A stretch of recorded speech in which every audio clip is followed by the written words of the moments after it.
주위에 핀 꽃들을 보아라. 이 꽃들은 생과 사에 연연하지 않고 그때그때의 자기 생에 최선을 다하지 않던가. 법정스님. 세상 만물은 끊임없이 변화하고 한결같은 상태로 머물지 않는다. 세월의 흐름 속에서 모든 것은 변화한다.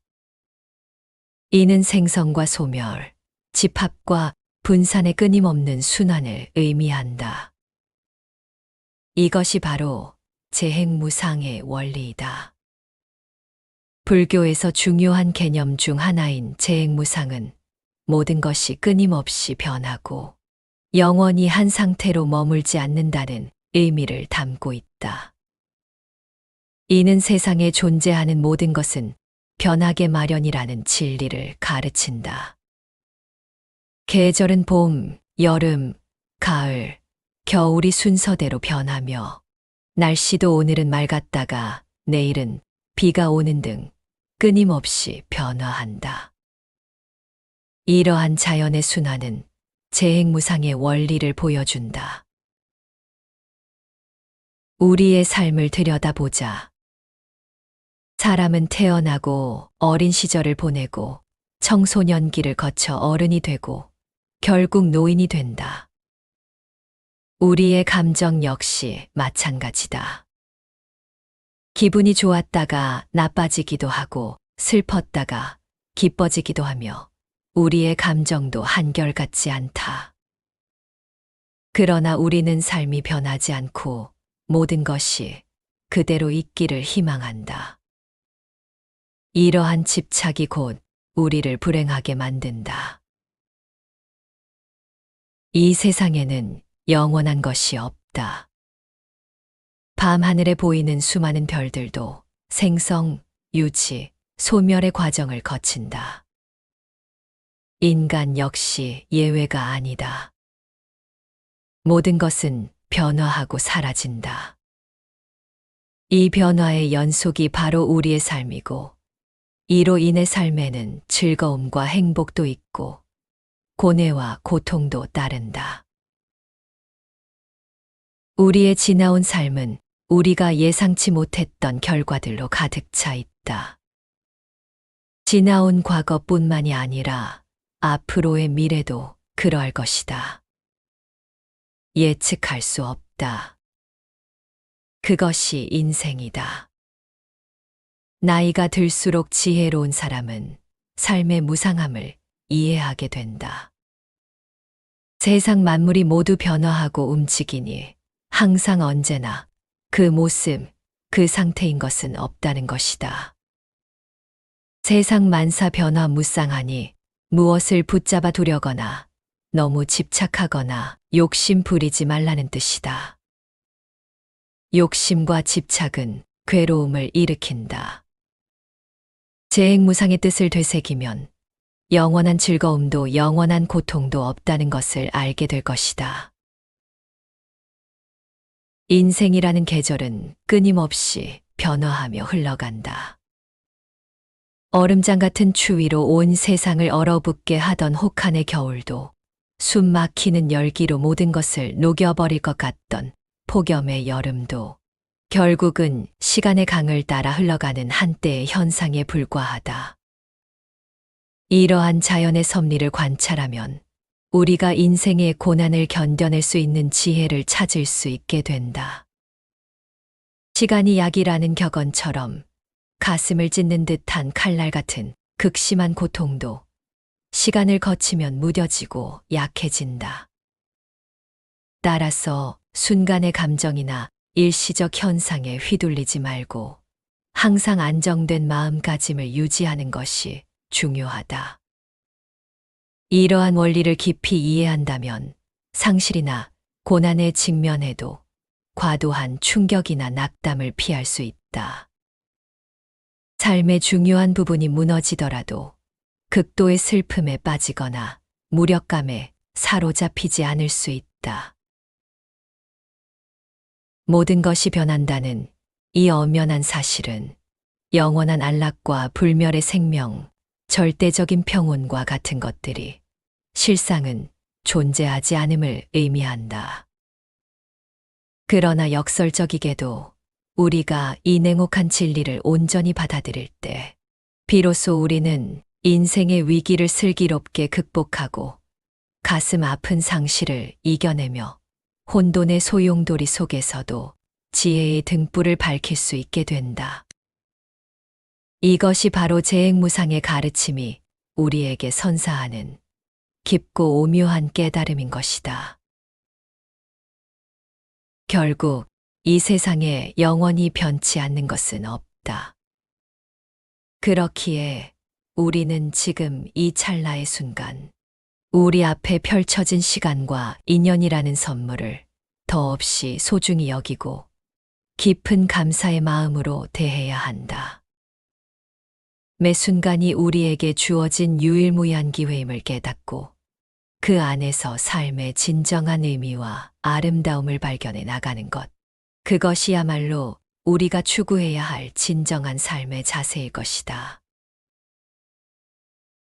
인생은 찰나의 연속이다. 그렇다. 현재가 중요하다.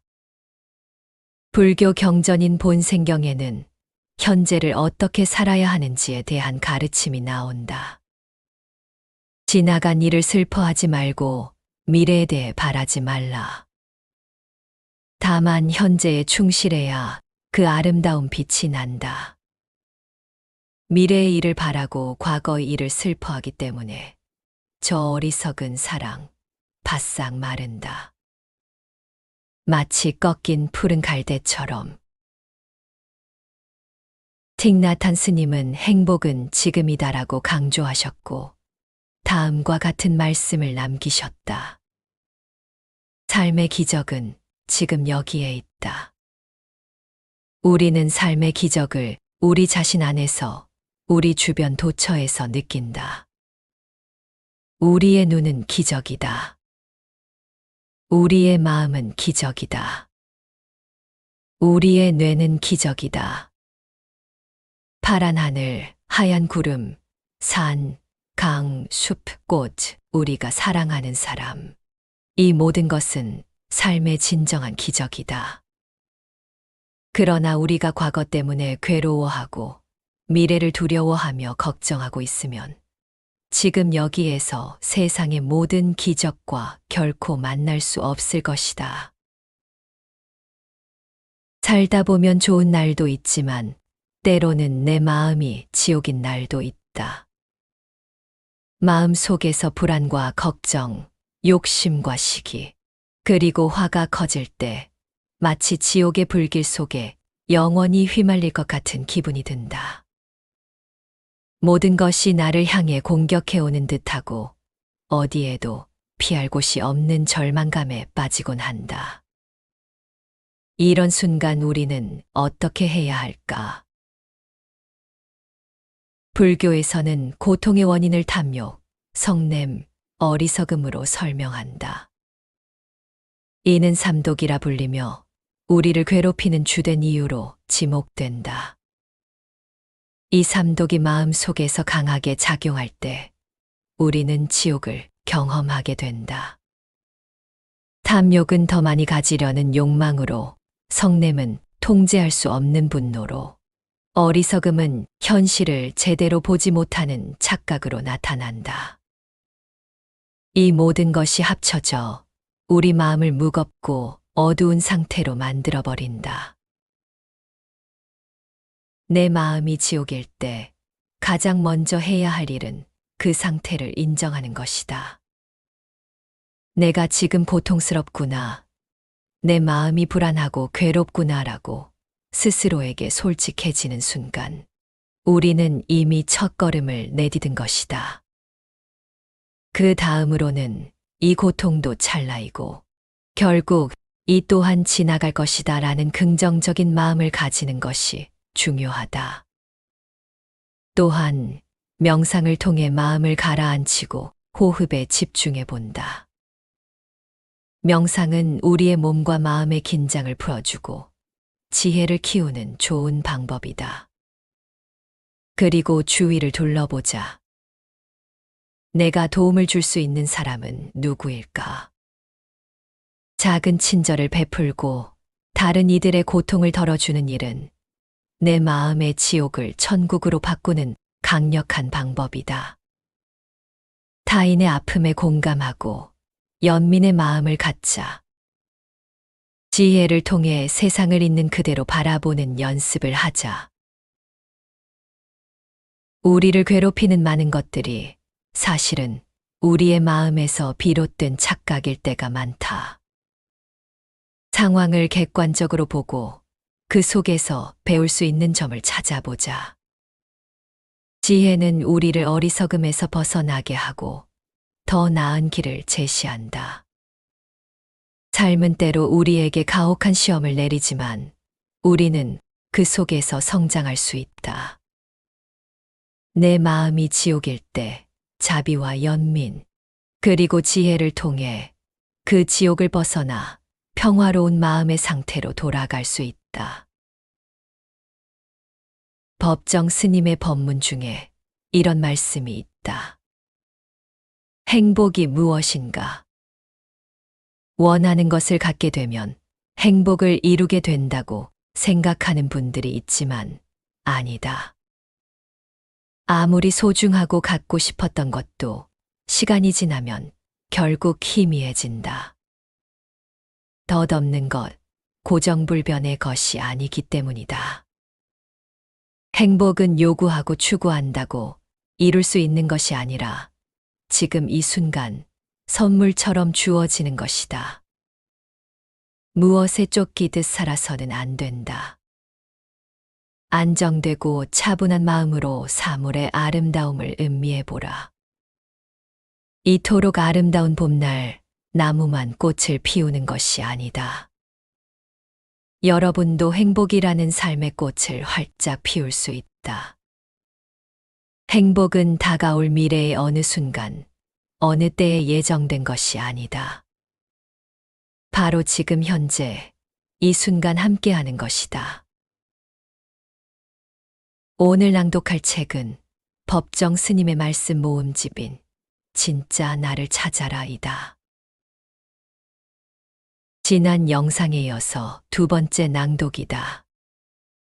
이 책은 법정 스님께서 1970년대 후반부터 2000년대 초반까지 다양한 장소에서 다양한 사람들과 소통하셨던 강의 내용을 담고 있다. 이번 영상에서는 진정한 고독의 의미와 변화하는 세상에서 현재를 살아가는 마음가짐과 관련된 내용을 간추려 보았다. 지옥과 천당은 결국 나의 마음가짐에 달려 있다는 진리를 깨우치게 될 것이다. 근심이나 걱정을 앞당기지 말라. 밖에서 주워 모은 지식, 그런 건 지혜가 될 수 없다. 그래서 문으로 들어온 것은 집안의 보배가 될 수 없다. 이런 말을 하는 것이다. 지혜는 누군가로부터 배워서 얻을 수 있는 것이 아니다. 지식은 남에게 받을 수 있지만 지혜는 받을 수 없다. 지식은 머리에서 자라나는 것이지만 지혜는 마음에서 움트는 것이다. 그 지혜는 우리 마음의 꽃으로 피어난다. 그렇기 때문에 마음 밖에서 찾지 말라. 이렇게 말을 하는 것이다. 밖에서 주워 모은 것으로는 지혜의 탑을 쌓을 수 없다. 마음 밖에서 찾지 마라. 이 세상 모든 것은 순간순간 새로운 것으로 채워진다. 어제의 나와 오늘의 내가 다르다. 비록 거죽은 비슷하여 똑같은 눈매와 똑같은 목소리를 하고 있지만 어제의 나는 이미 죽었다. 지금 이 자리에 있는 나는 새로운 나이다. 이 세상 모든 것은 그렇게 순간마다 새로워지는 것이다. 무엇이 똑같아 보인다면 그건 우리 마음 속에 과거가 들어있기 때문이다. 과거를 통해서 어떤 관념의 눈을 통해서 바라보기 때문에 늘 똑같은 것처럼, 같은 것이 되풀이되는 것처럼 느끼게 되는 것이다. 진정한 삶은 순간마다 새롭다. 꽃을 보라. 어제 핀 꽃이 다르고 오늘 핀 꽃이 다르다. 같은 것처럼 보여도 다르다. 그 빛깔과 그 향기와 그 모습이 다르다. 위기 속에는 반드시 희망이 있다. 희망이란 무엇인가? 내일이 있다는 것이다. 절망한 사람에게는 내일이 없다. 우리에게는 내일이 있으니 희망도 있는 것이다. 인생에는 맑은 날만 있는 것이 아니다. 흐린 날도 있고 바람 부는 날도 있다. 그리고 바람 부는 날이 지나가면 반드시 맑은 날이 온다. 이것이 우주의 순환이다. 늘 이렇게 순환한다. 인류 역사 자체가 그렇다. 개인도 사회도 나라도 그렇게 순환한다. 그러므로 희망을 잃지 말아야 한다.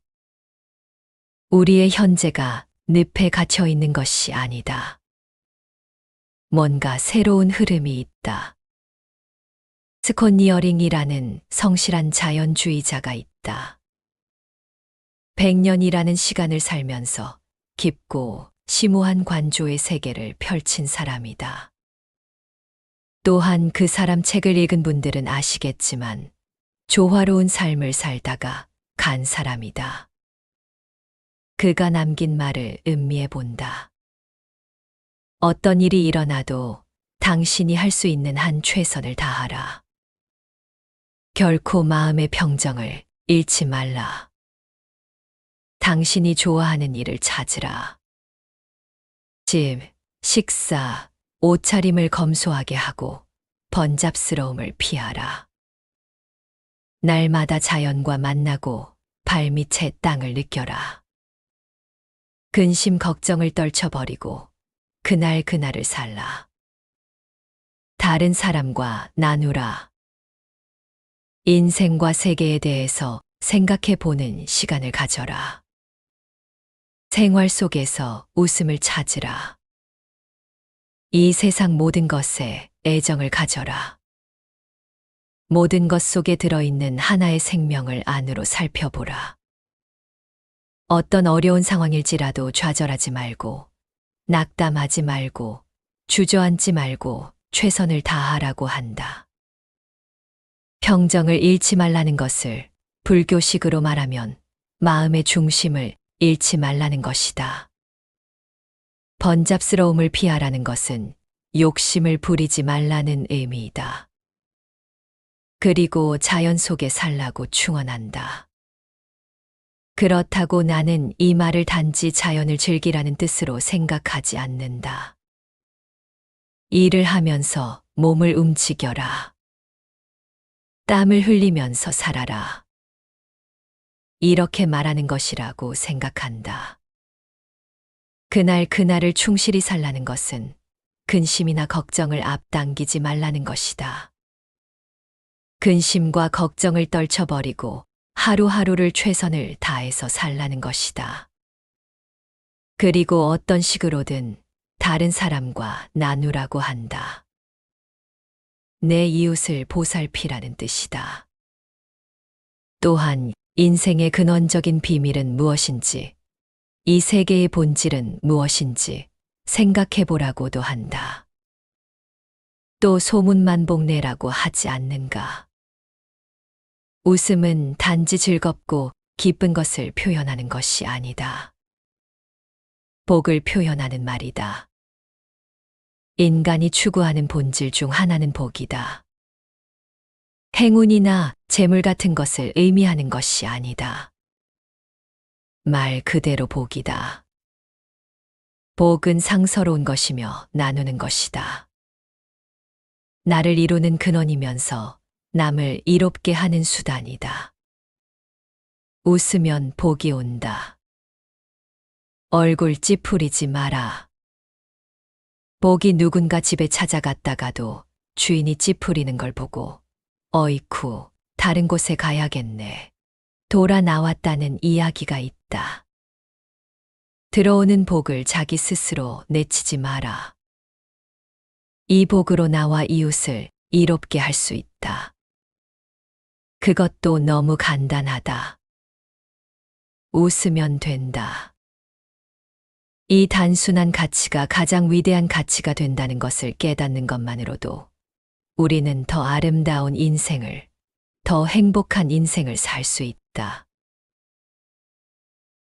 내 마음이 천당도 만들고 지옥도 만든다. 모두 다 눈에 보이고 귀에 들리고 손에 붙잡히는 것에 집착한다. 그것이 전부라고 생각한다. 하지만 그것만이 전부가 아니라는 것을, 그 이면에는 더 깊고 오묘한 세계가 있다는 것을 알아야 한다. 눈에 보이고 귀에 들리고 손에 잡히는 것, 그것은 한 부분이다. 그것은 일시적인 것이다. 그것은 모두 순간적인 것이고 잠시 있다가 사라지는 것이다. 눈에 보이지도 않고 들리지도 않고 손에 잡히지도 않지만 그 밑바탕을 이루는 곳에 정신의 세계가 있다. 이것이 영원한 것이다. 이것이 본질적인 것이다. 이것은 달변이 아니라 침묵으로 이루어진 세계라고 할 수 있다. 영성으로 충만한 세계이기도 하다. 혹은 불교에서 말하는 공의 세계라고도 할 수 있다. 인간관계를 생각해 보자. 좋은 친구 사이는 서로 끌어당기는 힘이 있다. 같이 있는 시간이 즐겁고 빠르게 흘러간다. 하지만 서로 사이가 좋지 않으면 한자리에 같이 있는 것이 거북스럽다. 마주한 시간이 지겹고 더디 흐른다. 이 우주에 가득 찬 에너지는 자력과 같아서 같은 극끼리는 서로 밀쳐내고 다른 극끼리는 서로 끌어당긴다. 하지만 이때의 같은 것 다른 것은 정오가 아니다. 그저 다른 존재, 다른 실체일 뿐이다. 친구 사이를 예로 들어 시간 흐름을 말했지만 시간은 관념적인 것일 뿐이다. 이 시간의 흐름을 선하게 대하면 우주에 있는 선한 기운이 딸려온다. 악하게 대하면 우주에 있는 파괴적인 요소가 몰려온다. 우리의 일상을 이렇게 곰곰이 살펴보자. 내가 착한 마음, 편안한 마음을 지니게 되면 모든 편안한 요소들이 같이 어울린다. 그런데 심사가 뒤틀려서 생각이 불안해지면 사사건건 매사가 흔들리게 된다. 이처럼 모든 것은 마음에 달려 있다. 마음으로 느끼는 세계, 어떤 의미에서는 이것이 본질적인 세계이다. 눈에 보이고 귀에 들리고 손에 잡히는 세계는 하나의 부분이다. 빙산의 일각과 같은 것이다. 우리가 늘 생활하고 경험하는 일상을 통해서도 그 깊은 배후의 세계에 관심을 두어야 한다. 우리 삶이 어떤 삶이 되느냐 하는 것은 우리가 마음을 어떻게 먹느냐, 이 마음을 어떻게 움직이느냐에 달려 있다. 내 마음이 천당도 만들고 지옥도 만든다. 한 생각 불쑥 일어나서 성자가 될 수도 있고, 한 생각 잘못 흘러 도둑이 될 수도 있다. 본래부터 성자가 어디에 있는가? 본래부터 도둑이 어디에 있는가? 한 생각을 내가 어떻게 먹느냐에 따라 성자가 되기도 하고 도둑이 되기도 하는 것이다. 남을 미워하는 생각 그리고 남을 해치고자 하는 생각이 쌓이고 쌓이다 보면 그게 나쁜 업력이 되어 자기도 모르게 남한테 해를 끼치는 것이다. 마음에서 모든 것이 시작된다. 동물은 자연의 목소리인 본능의 지배를 받는다. 사람은 마음의 목소리인 생각의 지배를 받는다. 한 생각이 일으킨다는 것, 그게 중요한 것이다. 하지만 주의해야 한다. 우리가 몸으로 하는 동작, 입으로 하는 말, 마음속에서 하는 생각은 모두 업이 된다. 흔히 업은 훗날 선악의 결과를 가져오는 원인이 된다고 하지 않는가? 나의 동작과 말과 생각이 짓는 업이 자꾸 쌓이면 그게 업력이 된다. 좋은 업, 즉 선업을 쌓으면 좋은 업력이 되고 나쁜 업, 즉 악업을 쌓으면 나쁜 업력이 된다. 선업에는 낙과를 일으키는 힘이 있고 악업에는 고과를 일으키는 힘이 있다. 또 업장이라는 말도 있다. 동작과 말과 마음으로 지은 악업에 의한 장애를 이르는 말이다. 업력과 업장은 의지와 노력만으로는 극복하기 어렵다. 관성 법칙과 같은 것이다. 생사윤회라고 하지 않는가? 수레바퀴가 끊임없이 구르는 것과 같이 번뇌와 업에 의하여 삼계육도의 생사세계를 돌고 돈다. 흔히 번뇌를 끊는다, 욕망을 끊는다, 이렇게 말하지만 번뇌와 욕망은 철사를 끊는 것처럼 싹도 끊을 수 있는 것이 아니다. 다만 어떤 질적인 변화를 줄 수는 있다. 말하자면 에너지의 전환이다. 욕심으로 흐르는 에너지, 탐욕으로 흐르는 마음은 베푸는 일로 전환할 수 있다. 이웃을 돕고 나누는 마음으로 극복할 수 있다. 즉, 전환이 되는 것이다. 또 까닭 없이 화를 내고 남을 미워하는 기운은 연민의 정으로 또 자비심으로 전환할 수 있다. 어리석음으로 흐르는 에너지, 한 치 앞도 못 내다볼 정도로 꽉 막힌 깜깜한 어리석음은 지혜의 힘으로 전환할 수 있다. 즉, 한 생각을 어떻게 먹느냐에 따라 업이 달라진다. 마음을 어떻게 먹느냐에 따라 모든 것이 달라진다. 생각을 어떻게 하느냐에 따라 많은 것이 달라진다. 순간순간 하루하루 어떤 마음으로 어떤 생각으로 살아가야 하는가? 이것이 중요한 것이다. 업의 기준에서 보면 순간에 하는 선택이 평생을 좌우한다. 한 사람의 평생을 넘어 세세손손까지 이어진다.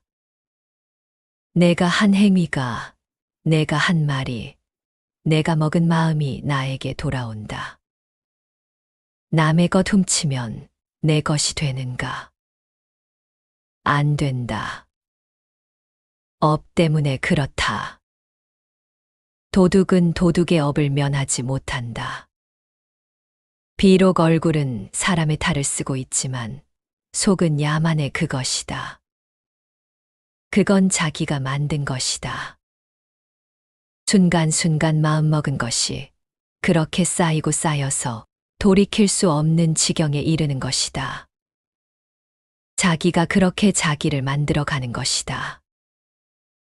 내 마음이 밝고 평온해서 중심이 잡힐 때 세상과의 관계도 밝고 원만해진다.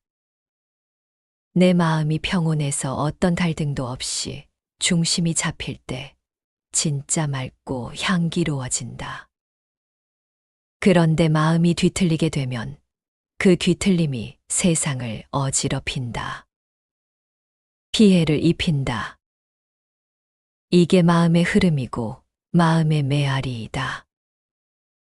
모두 다 내가 씨를 뿌리는 것이다.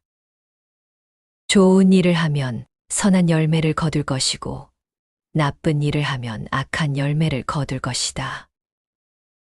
누가 그렇게 시키는 것이 아니라 어떤 절대적인 힘이 세상을 주관하는 것이 아니라 우리 스스로가 뿌려서 거두는 것이다. 자업자득이다. 이런 도리를 몸에 익히면 혼란도 어지러움도 없다. 큰 기업을 이끄는 사업가의 경영 철학을 읽은 적이 있다. 경영 철학이라고 하니 무슨 거창한 것 같지만 어렵게 생각할 필요는 없다. 들어보면 아주 간단한 이야기이다. 이 사람은 출근할 때 현관에서 구두를 신으면서 다짐과도 같은, 희망과도 같은 염원을 한다고 한다. 오늘 할 일은 단 한 사람이라도 좋으니 누구든 나에게 마음으로부터 고맙다고 인사하는 친구를 만드는 일이다. 그게 내가 이루고자 하는 원이다. 내가 간단한 이야기라고 했지만 또 그만큼 심오한 이야기이기도 하다. 단 한 사람이라도 자신에게 고맙다고 마음으로부터 인사를 하고 싶어 하는 그런 친구를 만드는 것은 결코 쉽지 않은 일이다. 상대의 그런 마음을 이끌어내기 위해서는 내 마음을 모두 바쳐야 한다. 그래야 상대의 마음을 움직일 수 있다. 어려운 일이다.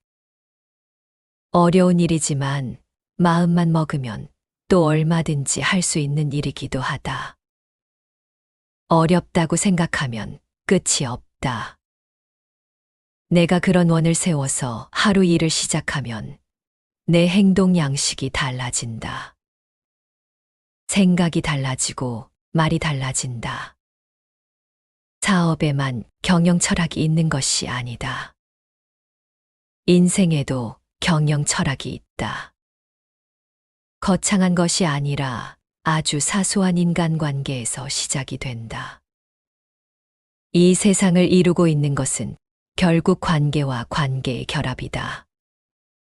잘 산다는 것은 이웃과 좋은 관계를 맺고 있다는 것이고, 잘 살지 못한다는 것은 이웃과 좋은 관계를 맺지 못하고 있다는 말과 같다.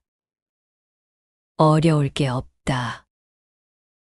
그런데 좋은 관계, 나쁜 관계는 어디서 오는 것인가? 바깥이 아니라 안에서 오는 것이다. 내 마음을 어떻게 먹느냐에 따라 좋은 친구를 얻을 수 있다. 이 말은 곧 내가 그의 좋은 친구가 되었다는 뜻이기도 하다. 이웃을 기쁘게 하면 내 자신도 기쁘다. 이웃을 슬프게 하면 내 자신도 고통스러워진다. 마음은 메아리이기 때문이다. 이웃의 따뜻한 마음을 기울이면 그 이웃을 행복하게 할 뿐 아니라 내 자신의 내적인 평안도 함께 누릴 수 있다. 이것은 관념적인 종교의 세계가 아닌 인간의 본성에 관한 것이다. 한 스님한테 들은 이야기이다. 그 스님이 교리를 공부하다가 처음 선방에 갔다. 책도 안 보고 그냥 들어 앉아서 참선만 하는데 영 참선이 안 되고 화두도 잡아보려 했지만 잘 안 잡혔다. 그래서 나처럼 나약한 사람은 참선할 기질이 아닌가 보다. 괜히 선방에 온 것인가. 이런 생각까지 했다고 한다. 그러다가 한 보름쯤 지나니 생각이 달라지더란다. 좋다. 나는 참선을 제대로 하지 못하더라도 나랑 함께 공부하고 있는 스님들이 아무 방해받지 않고 공부 잘할 수 있기를 기도해야 되겠다. 이런 마음이 생겼다고 한다. 그래서 입선 죽비 딱 하고 치는 소리 들리고 나면 그때부터 아무개 스님, 이번 철에 아무 장애 없이 공부 잘하셔서 중생의 사표가 되어주세요. 한 사람 한 사람 얼굴을 떠올리면서 염원을 했다고 한다. 한 사흘을 그렇게 하고 나니까 자기 마음이 그렇게 편안해지고 기쁨이 솟고 화두를 잡을 수 있게 되고 그때부터 자기 공부가 제대로 되었다고 한다. 이것은 수도하는 세계에서만 가능한 일이 아니다. 일상적인 생활에서도 충분히 가능한 일이다. 어떤 사람이 좀 얄밉다, 밉상이다, 그런 마음이 들면 오히려 그 사람을 위해서 기도를 하라. 그 사람은 내 마음을, 내 한 생각을 돌이키게 하는 선지식이니까. 선지식이라고 하면 무슨 머리로 쌓는 지식이라 생각하는 분들도 있던데, 여기서 말하는 선지식은 바른 도리를 가르치는 사람이라는 뜻이다.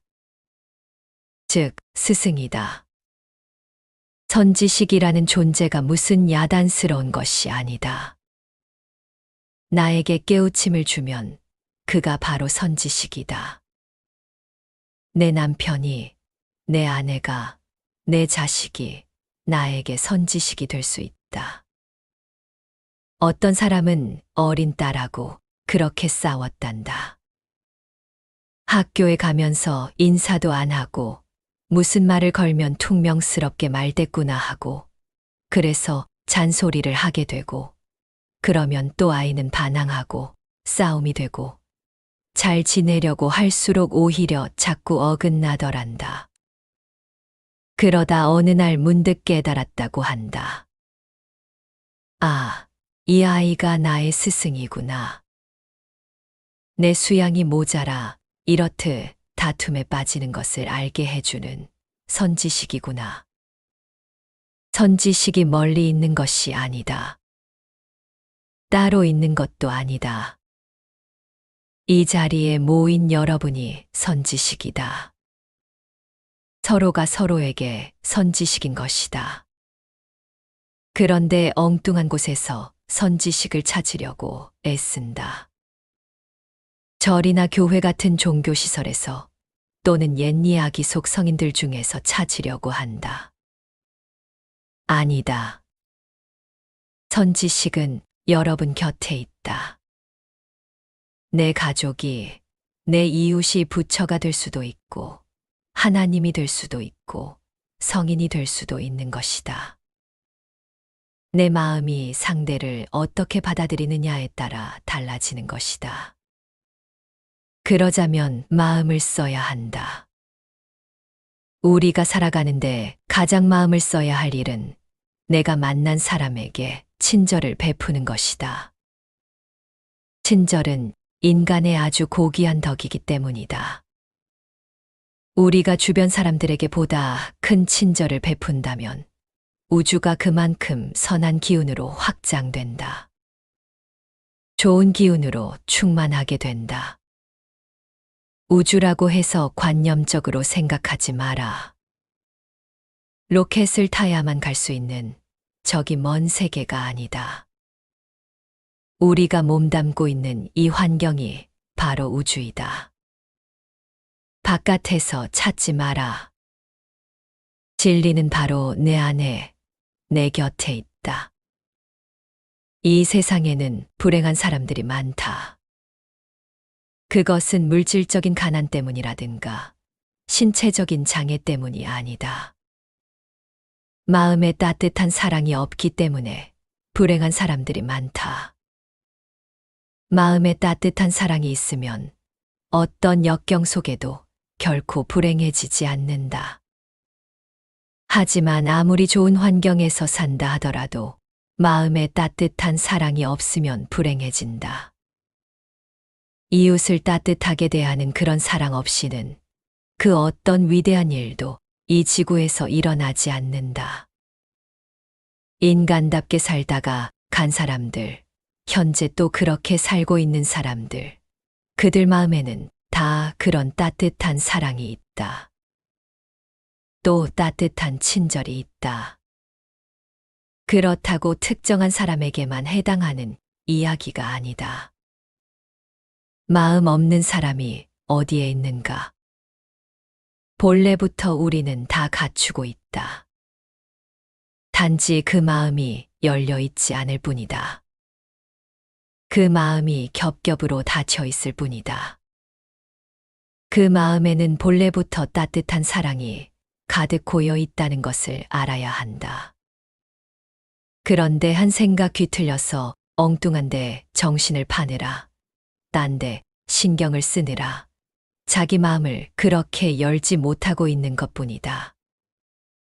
그 마음을 활짝 열기만 하면 된다. 이게 우리에게 주어진 과제이다. 그럼 무엇을 통해서 열 수 있는가? 이건 혼자서는 어렵다. 이웃을 통해서, 사람과 사람과의 관계를 통해서 열 수 있다.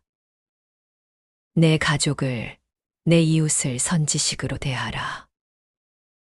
그렇게 하면 내 마음이 저절로 열린다. 내 스스로가 스스로에게 간절해지는 존재가 된다. 언짢은 사이란 없다. 그것은 오히려 나를 겸허하게 한다. 생각을 돌이키게 한다. 그러면 편해지고 본래의 내가 될 수 있다. 사랑과 친절이 우리 마음속에서 싹 트는 순간 우리는 다시 태어난다. 이것이 진정한 탄생이고 부활이다. 오늘 이 자리에서 만난 우리는 인연이 깊다. 내 가족이, 내 이웃이 나의 선지식이다. 우리는 서로에게 선지식이다. 서로 마음을 활짝 열기를 바란다. 맑고 향기로운 세상을 만들어 가기를 바란다.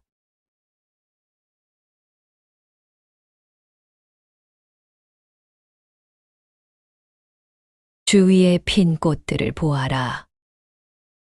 이 꽃들은 생과 사에 연연하지 않고 그때그때의 자기 생에 최선을 다하지 않던가. 법정스님. 세상 만물은 끊임없이 변화하고 한결같은 상태로 머물지 않는다. 세월의 흐름 속에서 모든 것은 변화한다. 이는 생성과 소멸, 집합과 분산의 끊임없는 순환을 의미한다. 이것이 바로 재행무상의 원리이다. 불교에서 중요한 개념 중 하나인 재행무상은 모든 것이 끊임없이 변하고 영원히 한 상태로 머물지 않는다는 의미를 담고 있다. 이는 세상에 존재하는 모든 것은 변하게 마련이라는 진리를 가르친다.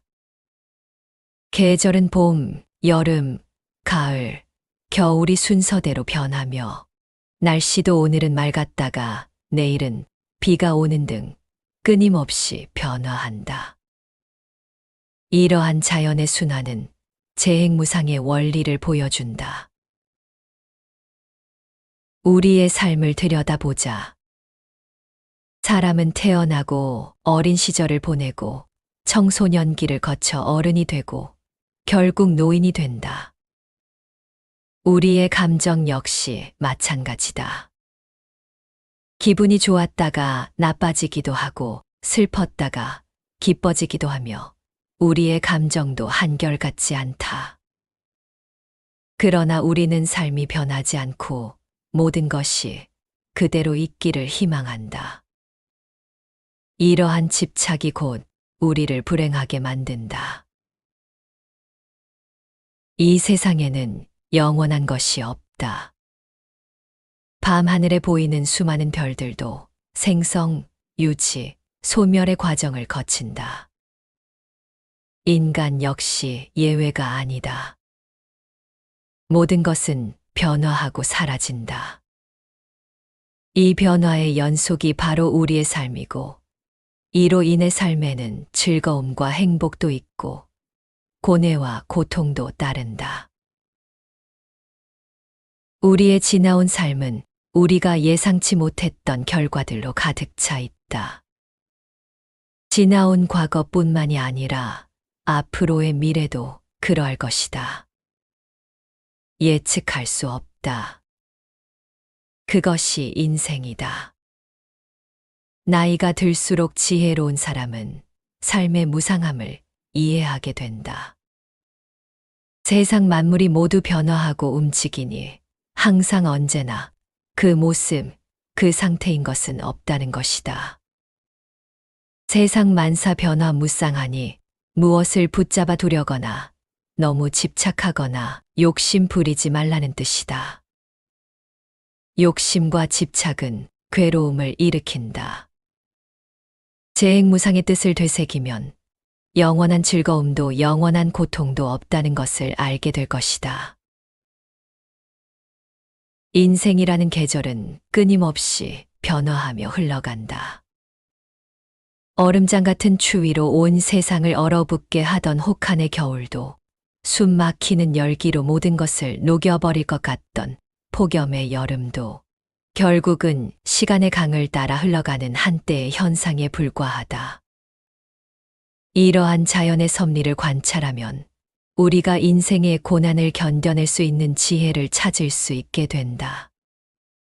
시간이 약이라는 격언처럼 가슴을 찢는 듯한 칼날 같은 극심한 고통도 시간을 거치면 무뎌지고 약해진다. 따라서 순간의 감정이나 일시적 현상에 휘둘리지 말고 항상 안정된 마음가짐을 유지하는 것이 중요하다.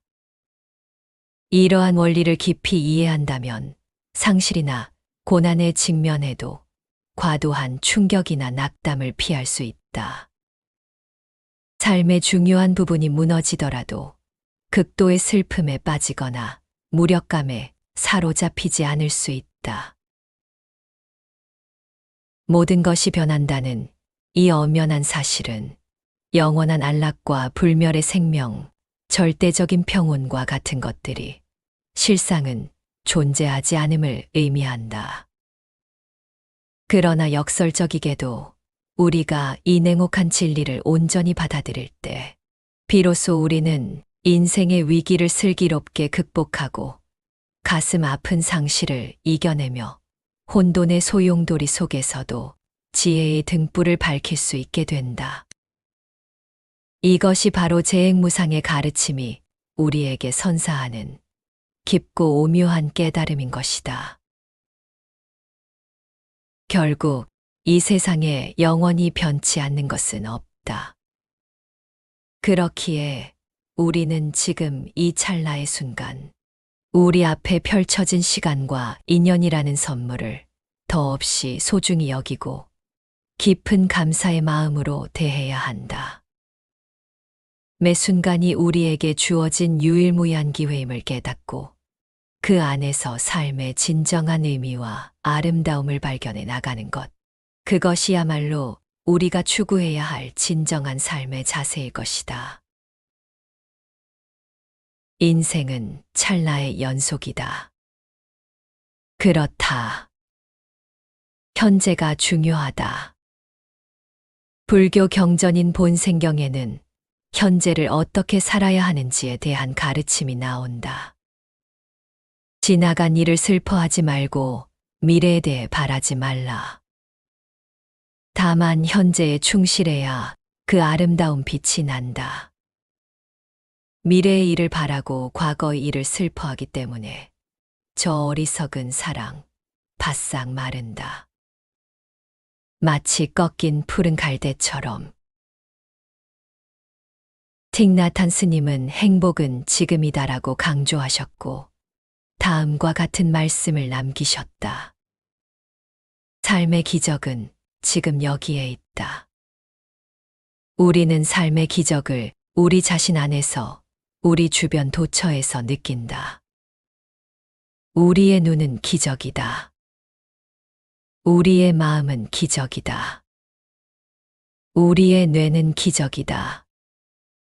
파란 하늘, 하얀 구름, 산, 강, 숲, 꽃, 우리가 사랑하는 사람. 이 모든 것은 삶의 진정한 기적이다.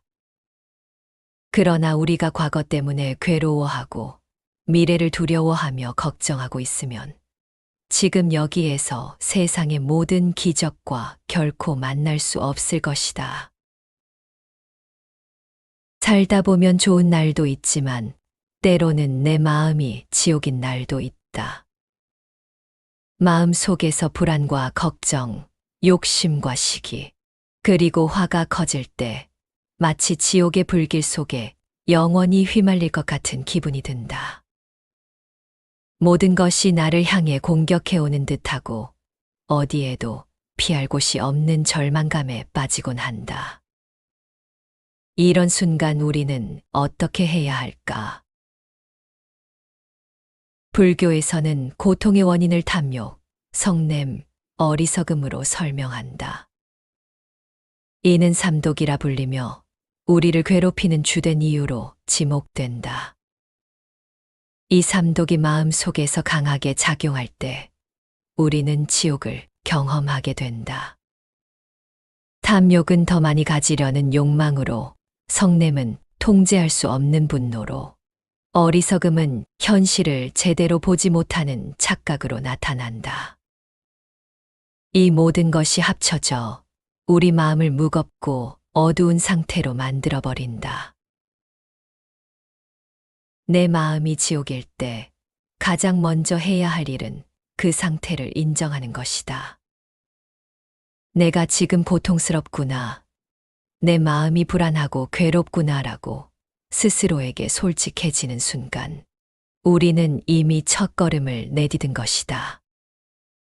그 다음으로는 이 고통도 찰나이고 결국 이 또한 지나갈 것이다 라는 긍정적인 마음을 가지는 것이 중요하다. 또한 명상을 통해 마음을 가라앉히고 호흡에 집중해 본다. 명상은 우리의 몸과 마음의 긴장을 풀어주고 지혜를 키우는 좋은 방법이다. 그리고 주위를 둘러보자. 내가 도움을 줄 수 있는 사람은 누구일까? 작은 친절을 베풀고 다른 이들의 고통을 덜어주는 일은 내 마음의 지옥을 천국으로 바꾸는 강력한 방법이다.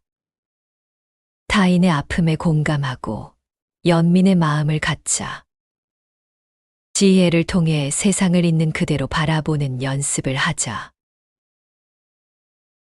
우리를 괴롭히는 많은 것들이 사실은 우리의 마음에서 비롯된 착각일 때가 많다. 상황을 객관적으로 보고 그 속에서 배울 수 있는 점을 찾아보자. 지혜는 우리를 어리석음에서 벗어나게 하고 더 나은 길을 제시한다. 삶은 때로 우리에게 가혹한 시험을 내리지만 우리는 그 속에서 성장할 수 있다.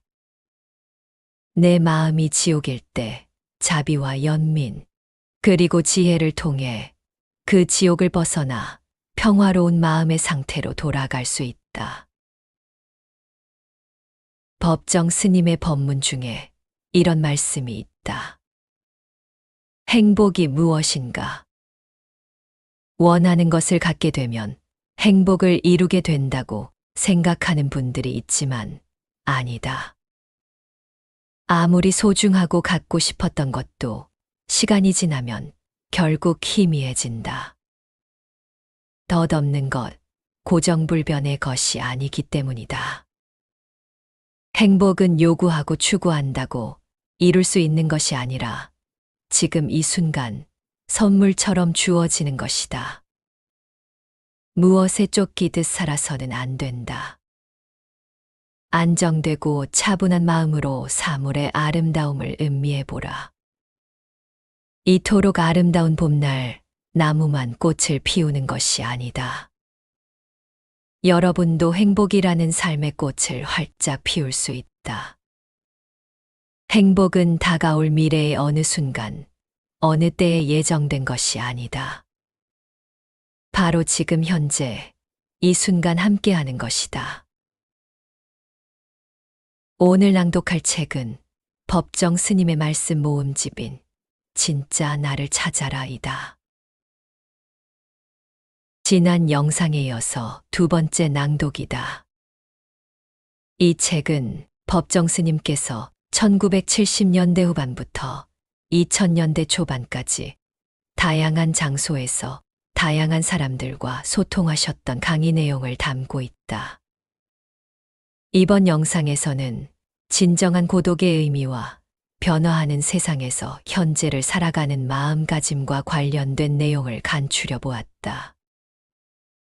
지옥과 천당은 결국 나의 마음가짐에 달려 있다는 진리를 깨우치게 될 것이다.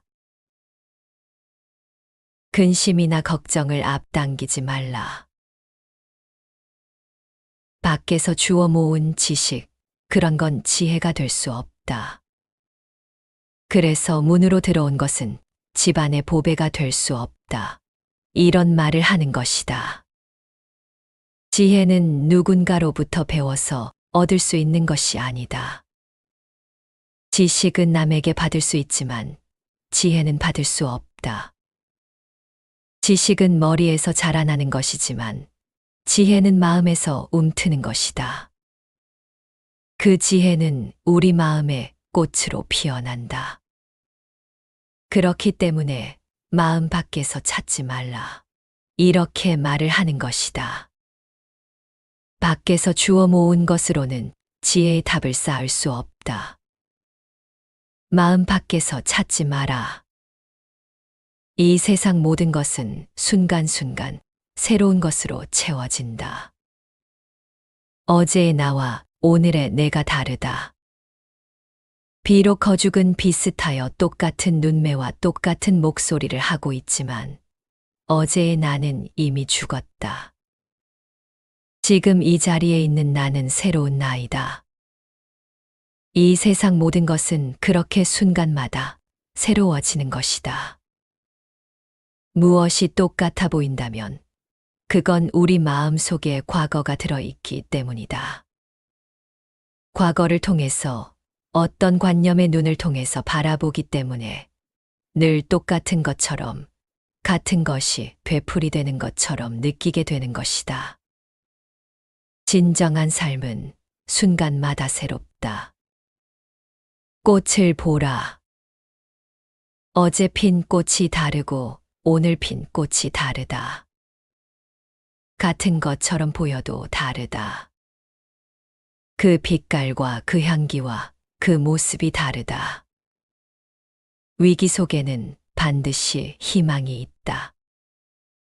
희망이란 무엇인가? 내일이 있다는 것이다. 절망한 사람에게는 내일이 없다. 우리에게는 내일이 있으니 희망도 있는 것이다.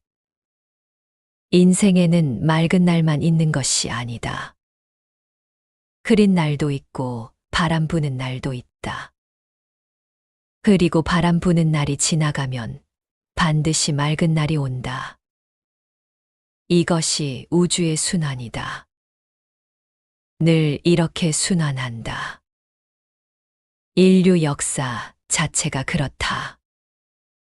개인도 사회도 나라도 그렇게 순환한다. 그러므로 희망을 잃지 말아야 한다. 우리의 현재가 늪에 갇혀 있는 것이 아니다. 뭔가 새로운 흐름이 있다. 스콘니어링이라는 성실한 자연주의자가 있다. 100년이라는 시간을 살면서 깊고 심오한 관조의 세계를 펼친 사람이다. 또한 그 사람 책을 읽은 분들은 아시겠지만 조화로운 삶을 살다가 간 사람이다. 그가 남긴 말을 음미해 본다. 어떤 일이 일어나도 당신이 할 수 있는 한 최선을 다하라. 결코 마음의 평정을 잃지 말라. 당신이 좋아하는 일을 찾으라. 집, 식사, 옷차림을 검소하게 하고 번잡스러움을 피하라. 날마다 자연과 만나고 발밑의 땅을 느껴라. 근심 걱정을 떨쳐버리고 그날그날을 살라. 다른 사람과 나누라.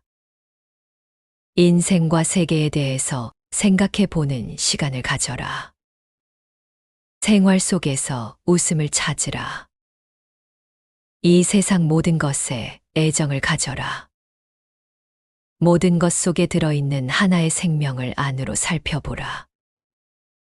어떤 어려운 상황일지라도 좌절하지 말고, 낙담하지 말고, 주저앉지 말고 최선을 다하라고 한다. 평정을 잃지 말라는 것을 불교식으로 말하면 마음의 중심을 잃지 말라는 것이다. 번잡스러움을 피하라는 것은 욕심을 부리지 말라는 의미이다. 그리고 자연 속에 살라고 충언한다. 그렇다고 나는 이 말을 단지 자연을 즐기라는 뜻으로 생각하지 않는다.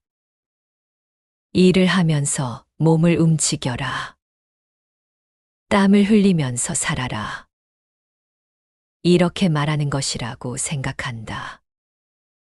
그날을 충실히 살라는 것은 근심이나 걱정을 앞당기지 말라는 것이다.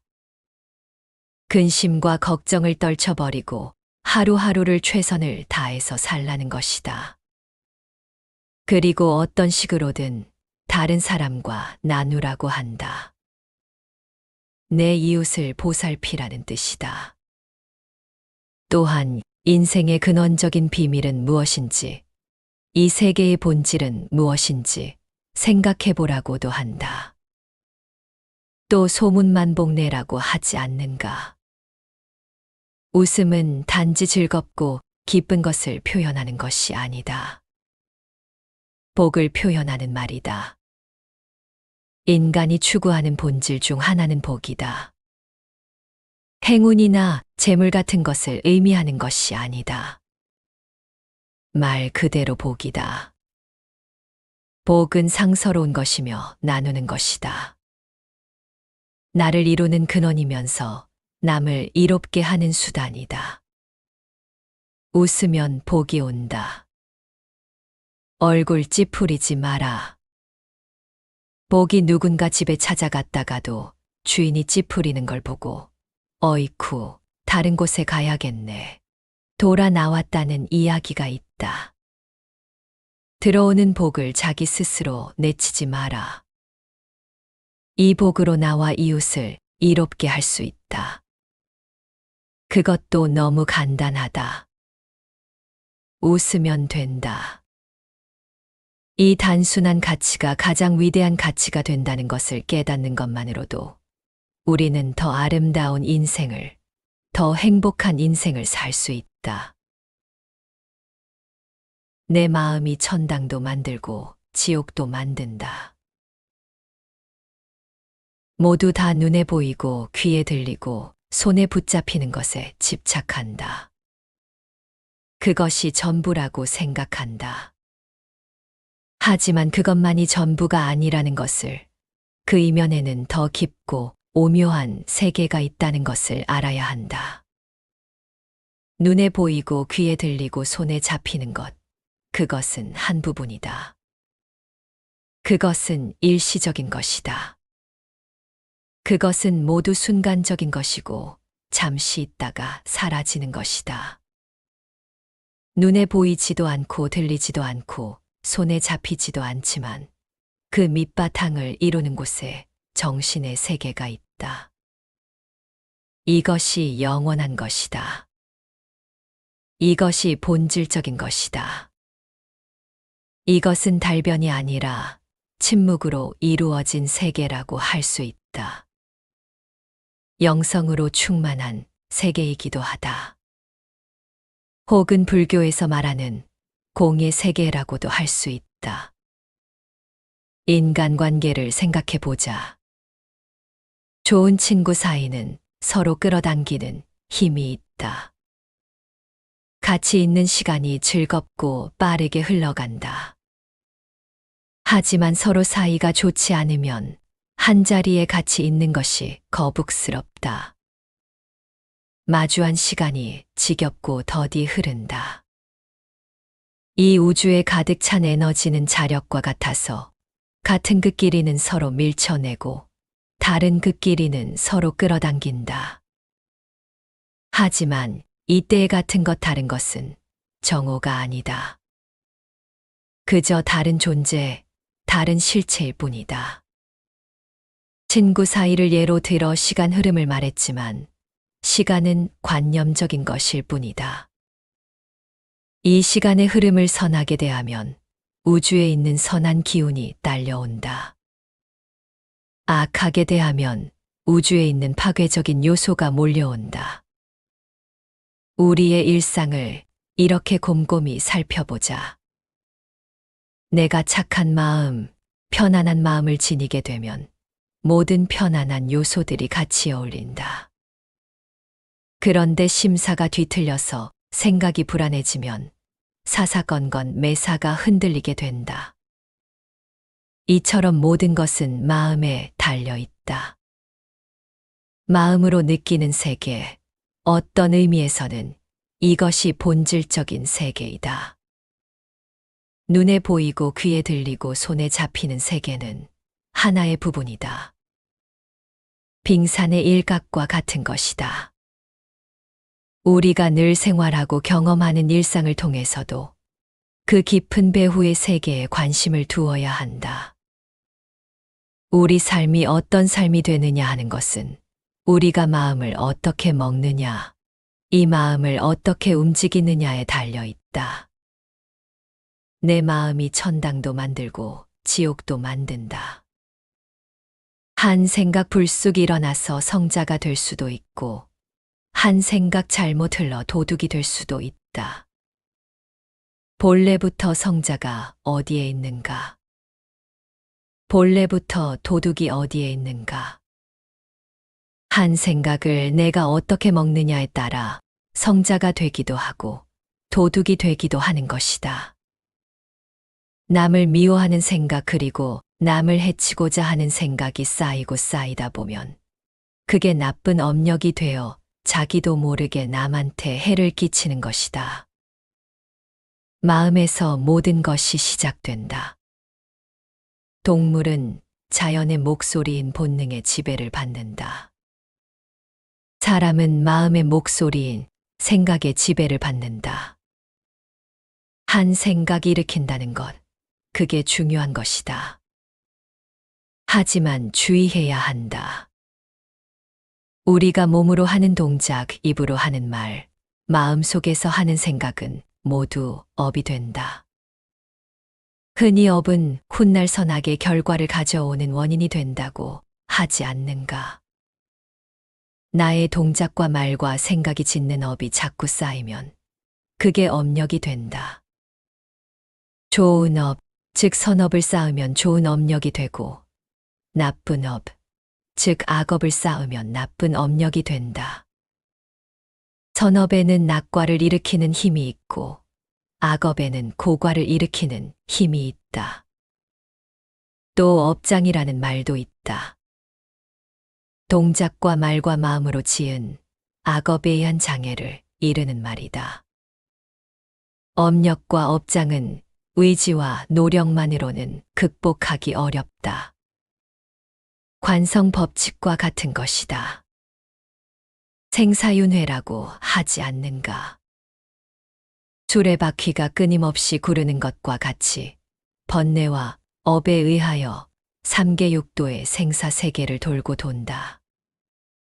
흔히 번뇌를 끊는다, 욕망을 끊는다, 이렇게 말하지만 번뇌와 욕망은 철사를 끊는 것처럼 싹도 끊을 수 있는 것이 아니다. 다만 어떤 질적인 변화를 줄 수는 있다. 말하자면 에너지의 전환이다. 욕심으로 흐르는 에너지, 탐욕으로 흐르는 마음은 베푸는 일로 전환할 수 있다.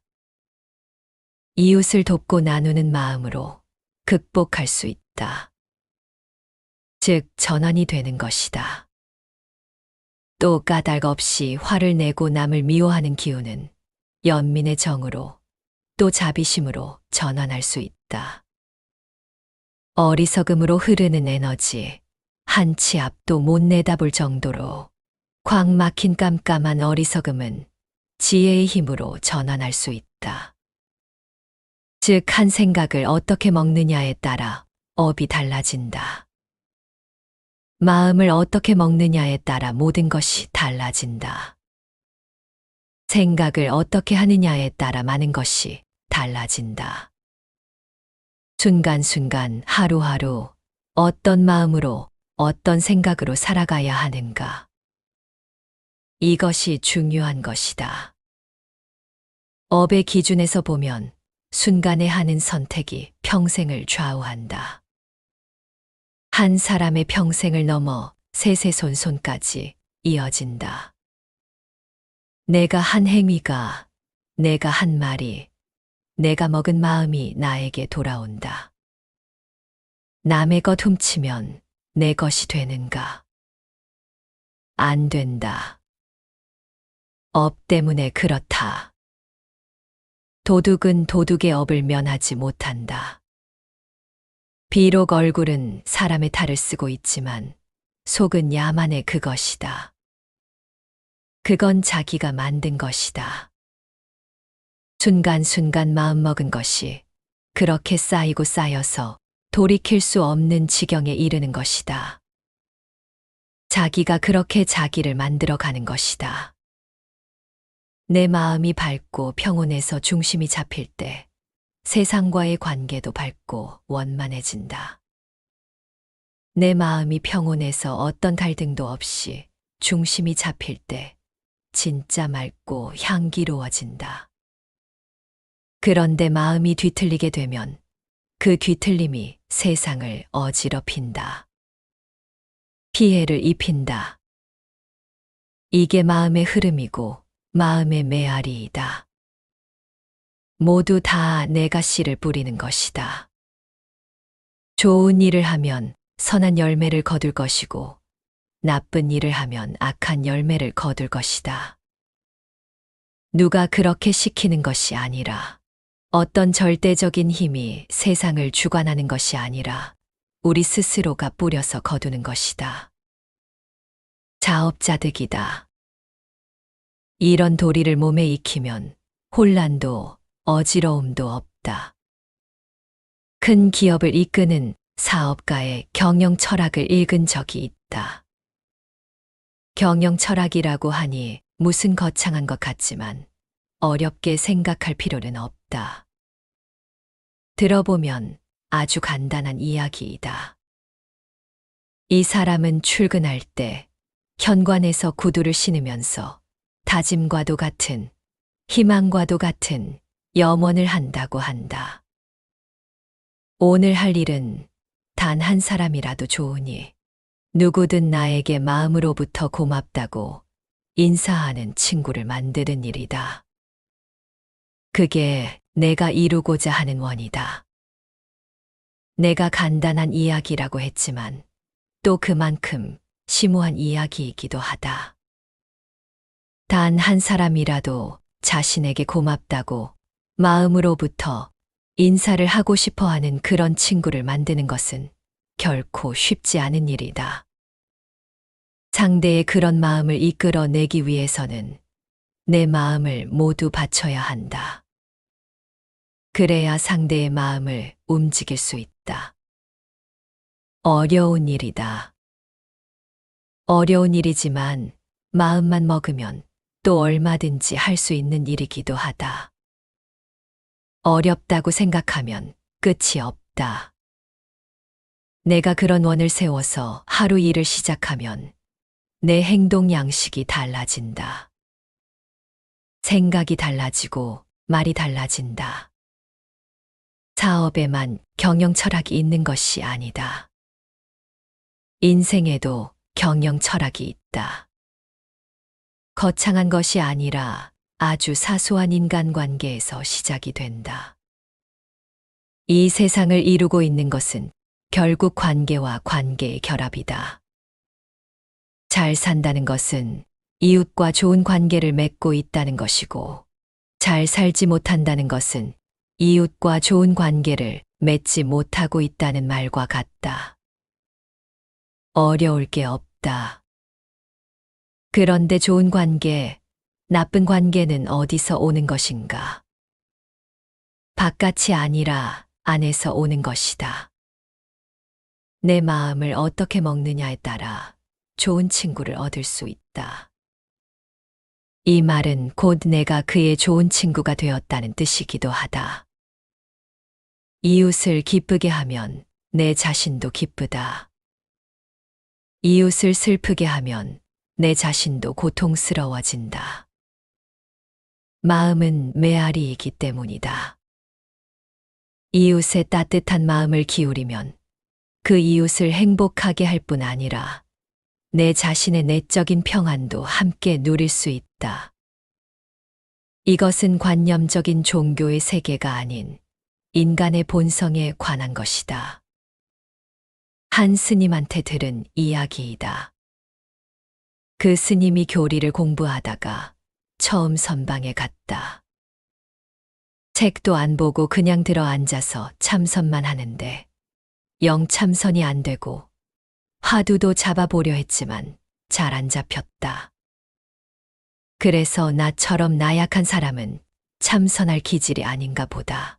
괜히 선방에 온 것인가. 이런 생각까지 했다고 한다. 그러다가 한 보름쯤 지나니 생각이 달라지더란다. 좋다. 나는 참선을 제대로 하지 못하더라도 나랑 함께 공부하고 있는 스님들이 아무 방해받지 않고 공부 잘할 수 있기를 기도해야 되겠다. 이런 마음이 생겼다고 한다. 그래서 입선 죽비 딱 하고 치는 소리 들리고 나면 그때부터 아무개 스님, 이번 철에 아무 장애 없이 공부 잘하셔서 중생의 사표가 되어주세요. 한 사람 한 사람 얼굴을 떠올리면서 염원을 했다고 한다. 한 사흘을 그렇게 하고 나니까 자기 마음이 그렇게 편안해지고 기쁨이 솟고 화두를 잡을 수 있게 되고 그때부터 자기 공부가 제대로 되었다고 한다. 이것은 수도하는 세계에서만 가능한 일이 아니다. 일상적인 생활에서도 충분히 가능한 일이다. 어떤 사람이 좀 얄밉다, 밉상이다, 그런 마음이 들면 오히려 그 사람을 위해서 기도를 하라. 그 사람은 내 마음을, 내 한 생각을 돌이키게 하는 선지식이니까.